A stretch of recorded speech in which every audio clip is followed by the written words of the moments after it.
Pemirsa, Presiden terpilih Amerika Serikat Donald Trump masih terus membentuk calon kabinetnya. Seiring dengan itu, publik membicarakan janji-janjinya semasa kampanye, utamanya soal deportasi massal dan pengenaan tarif pada barang-barang impor.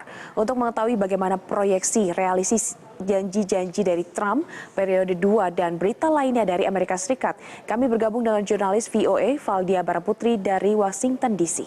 Selamat pagi waktu Indonesia, Valdia. Apa yang bisa diketahui sejauh ini dari realisasi janji kampanye Trump? Ya, Gori dan pemirsa, selamat petang waktu Washington DC. Trump memang masih terus membangun calon kabinetnya. Terlepas dari kontroversi dari nama-nama yang diajukan atau dinominasikan oleh Trump, calon kabinet ini merefleksikan bagaimana Trump akan merealisasikan janji-janji kampanyenya nanti.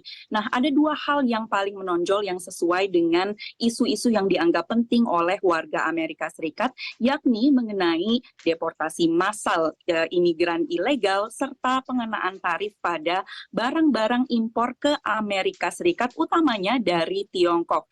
Yang pertama ini mengenai imigrasi ilegal. Trump mengatakan pada kampanyenya bahwa saat ia menjadi presiden, di hari pertama ia akan memulai proses deportasi massal. Bahkan baru-baru ini Trump juga mengonfirmasi keinginan atau rencananya untuk menggunakan militer demi melakukan proses deportasi massal tersebut. Pada calon kabinetnya, ia telah menominasikan beberapa nama. Dua nama diantaranya ini yang dianggap penting untuk merealisasikan hal ini. Yang pertama, Trump telah menominasikan Gubernur South Dakota Kristi Noem sebagai Menteri Keamanan Dalam Negeri. Menurut Trump, Noem ini sangat tegas dalam isu keamanan perbatasan. Ia adalah gubernur pertama yang mengirim Garda Nasional sebanyak 8 kali ke negara bagian Texas untuk mengatasi apa yang dikatakan oleh Trump saat itu sebagai krisis perbatasan. Noem akan bekerja sama dengan erat dengan pejabat tertinggi perbatasan yang juga telah dipilih atau dinominasikan oleh Trump yang akan mengawasi deportasi massal. Dan ini yang Anda lihat di layar kaca, ini adalah Gubernur negara bagian South Dakota, Kristi Noem, yang telah didominasikan oleh Trump sebagai Menteri Keamanan Dalam Negeri yang akan bekerja sama dengan pejabat tertinggi mengenai perbatasan. Dan yang kedua, ini adalah nominasi untuk Jaksa Agung, yakni Pam Bondi. Pam Bondi ini adalah mantan Jaksa Agung di Florida. Di bawah Bondi, Departemen Kehakiman Amerika Serikat kemungkinan akan memprioritaskan kasus imigrasi ilegal. Nah, itu adalah mengenai janji deportasi massal Donald Trump. Yang kedua adalah mengenai pengenaan tarif pada barang-barang impor ke Amerika Serikat. Presiden Trump dipilih oleh pemilih atau warga AS ini akan isu utama, yakni isu ekonomi. Ada beberapa hal yang dijanjikan oleh Trump untuk mengatasi isu ini, yakni diantaranya adalah pemotongan pajak korporasi dan juga individu. Namun yang menjadi perbincangan akhir-akhir ini adalah mengenai pengenaan tarif pada barang-barang impor ke Amerika Serikat. Nah, menurut polling yang dilakukan oleh Reuters pada ekonom selama seminggu terakhir, Amerika Serikat dapat mengenakan tarif hampir 40% pada barang-barang impor dari Tiongkok pada awal tahun depan. Trump ini teguh dengan janjinya karena menurut Trump, negara-negara yang melakukan perdagangan dengan Amerika Serikat ini lebih banyak menjual barang-barang mereka tetapi tidak membeli barang-barang dari Amerika Serikat sehingga Amerika Serikat mengalami defisit perdagangan.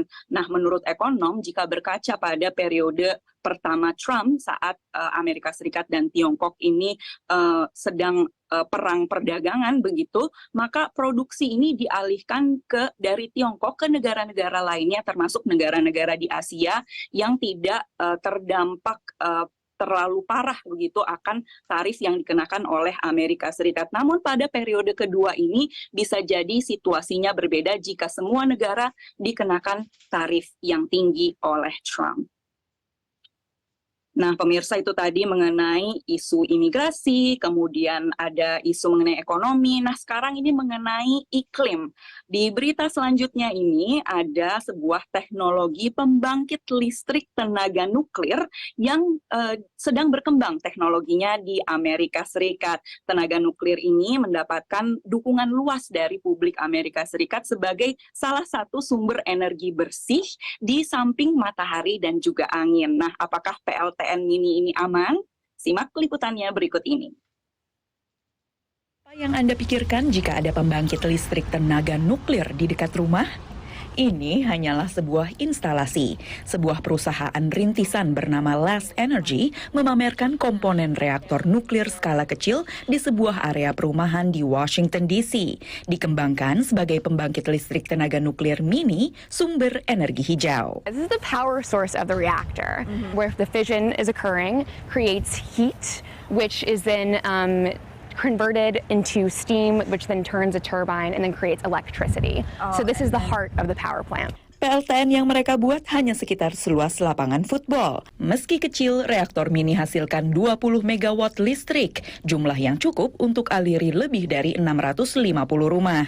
Reaktor mini Last Energy juga dapat dibangun dalam waktu kurang dari 2 tahun. When you're ready to assemble, right, and build the power plant, you just take each of those modules and snap them together, almost exactly like if you were assembling, a Lego kit.